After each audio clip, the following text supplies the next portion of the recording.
you're getting some. See crime, ocean drive, make it on the land, these laws ain't go from ocean drum, dancing in the belly of a jealous one. See crime, hope is alive, make it on the land, these lands are lives a man, no again, his name is Nap, soon hear his swing to the deep. No they claim he's a coward, he's a coward.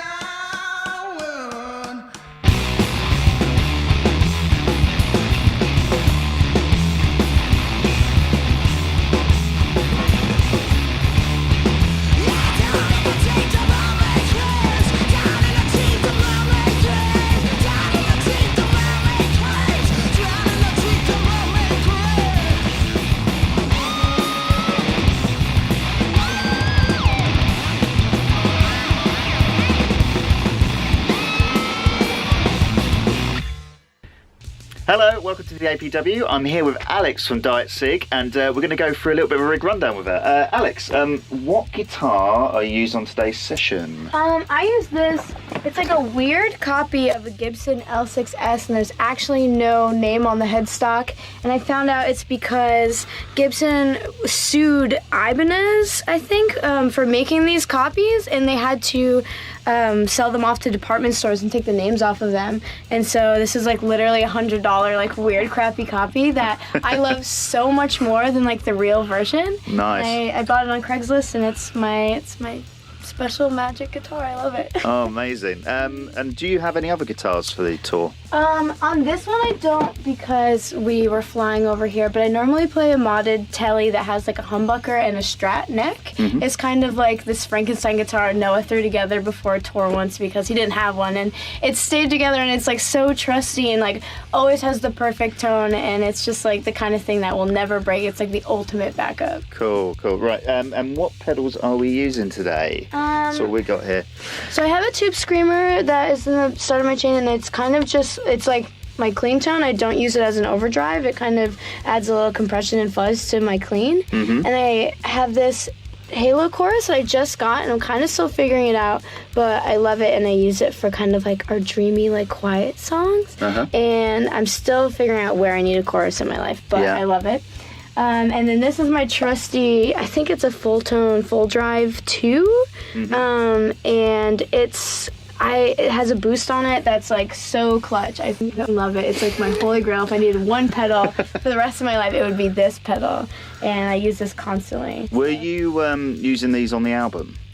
I was not. The album had a lot of fuzz face on it. Oh, okay. We kept just going back to that, and then our engineer has all these weird modded like MXRs, distortion pluses that each do a different thing that like I have no idea. They just sound Okay. like magic, and so we used a lot of those. But Oh, top work. yeah. Yeah, no, I've got to say the tone today has been really, really cool, and something that for me has been a bit of a change, because this is a two-piece band, is the fact that we're not running a 2 kind of amp rig. We're running a Fender Rumble 500 on today's rig, which actually has been sounding pretty good.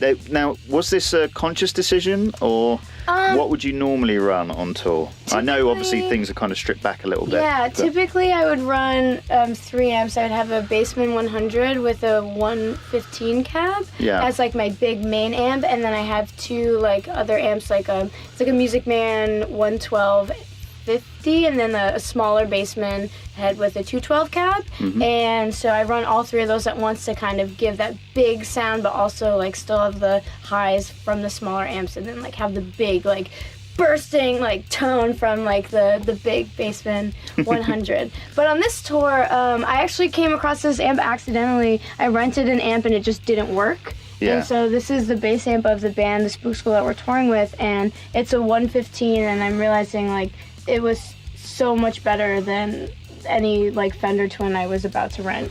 And so I love it so much. It's been like my secret weapon. It's been sounding really cool on today's session. I've got to give it props. Yeah, it's cool, especially because it's a solid state amp, and I usually only use tube amps, so I'm kind of like very wary of solid state sound, and like it sounds great. It like does exactly what I need it to, so it surprised me. Amazing. Thanks, Alex. Yeah, thank Cheers. you. Bye. Hello and welcome to the APW. I'm here with the amazing Paul Mullen from, oh God, how many bands now? I don't know, I've lost count. So today we've done a session with Horsefight, which is one of the bands you're currently in, and we've done also sessions with Losers and Young Legionnaire. Yeah, which is very cool. This has been my biggest gig this year. It's the best the venue I've come back to the most. You have. Where do I want to start with this? Now, I think I first met you possibly around 2002, 2003 with your code name was... Your code name was Mullen, yeah. In a different studio. It was in the one upstairs. Yeah. Now, obviously you've worked with loads and loads of different producers over the years. And one of the things I want to gauge is, one, who were they? And two, the differences between them, how they worked, and how did you feel within those environments, and who kind of really got you to perform as best as you could? Because I know Steve Albini did the first... That was the first EP. For your code name. Miss Marlowe, yeah. Which was amazing, just coming off being like a huge Nirvana fan. Being a lefty myself, so Kurt was the thing, and he did a neutral, and Steve was amazing, really great. He does nothing to the tracks. He doesn't sort of say take a 4-bar out here or add a little bit here. He classes himself more as an engineer. Yeah. Doesn't want to be produced by. Was it in plays poker in between? Yeah. Billiards. Got a billiard table there. We saw on Electrical Audio, which is this amazing studio in Chicago. We saw on the photos, they got a pool table. Yeah, that's great. I'll have a bit of pool in between takes. Billiards. Have you ever played that? Yeah, I think I've played it. It's weird. It's not pool. No. Yeah. And the most amazing collection of VHS. That's all he was. He's always tape. Right. So no DVDs. Quite literally, everything. Yeah, and 2-inch tape. Everything was on that, so that was great to record on. And he has this amazing way of just capturing a band just in a live room, and you just get that drum sound which you get with Albini, which is kind of one of the reasons why we went over. And is there any push with him, like you need to kind of play that better? Or you need to, or in a put over obviously a better way. I think we got that dialogue just within the band as well. Like we kind of felt that there would be a few takes, but at the same time, when Malo started, we were doing demos in our old studio in Newcastle, and Justin was recording that, and we would make mistakes, and we would like have that. It would sort of it's nice to capture that in a way, because there's some production now is just so perfect and so like lifeless. The human element's gone. So Albini really captures a human emotion and snapshot. And then there's little intricacies that that a program can't do, sort of thing, Flows in his dreams, yeah, you know just what I mean. Mom and Dad are proud of me. Mom and Dad so proud of me.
and welcome to the Audio Production Workshop. We're having a look at another Peavey amplifier today. This is the Peavey Valveking 20MH. It's the microhead version of the Valveking, which is normally a huge 100 watt beast, but I think they do combos and a couple of different combos as well. There's quite a lot in the Valveking range.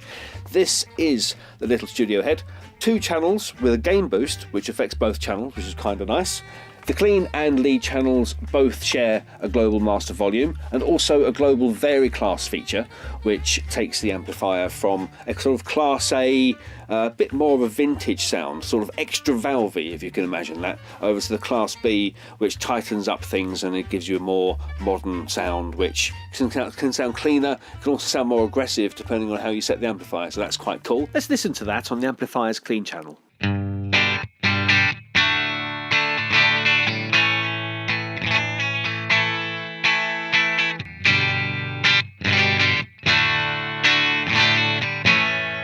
Also shared by both channels is the top-notch onboard digital reverb, and that can be switched off and on with a foot switch.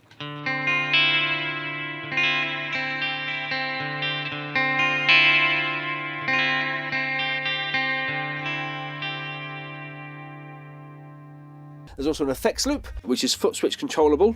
2 foot switch sockets. We've got one connected today, and that's switching the channels and activating the gain boost. Handy studio-friendly features for this amplifier are the USB and XLR record outputs, which means you can get all of that valve tone into your console or your audio interface or whatever you've got. There's a speaker defeat on the back if you have one connected and you want to silence it for late night recording sessions. The other thing as well is if you want to get the sound out of a speaker cabinet in your flat with everything on 10, you can, because there's the 20 watt, 5 watt and 1 watt switch on the back, which drops all that down and you get all of the juicy valve goodness. Volume level that won't get you into some serious trouble. 3-band EQ as you'd expect to find, and the tube status indicator on the front panel, which is common to all of the Peavey microheads, and it literally just gives you a status light. Green is good, red, your tubes might be on the way out. Check the EL84s in the back of the amplifier. You might need to buy some new valves. So now it's time for this.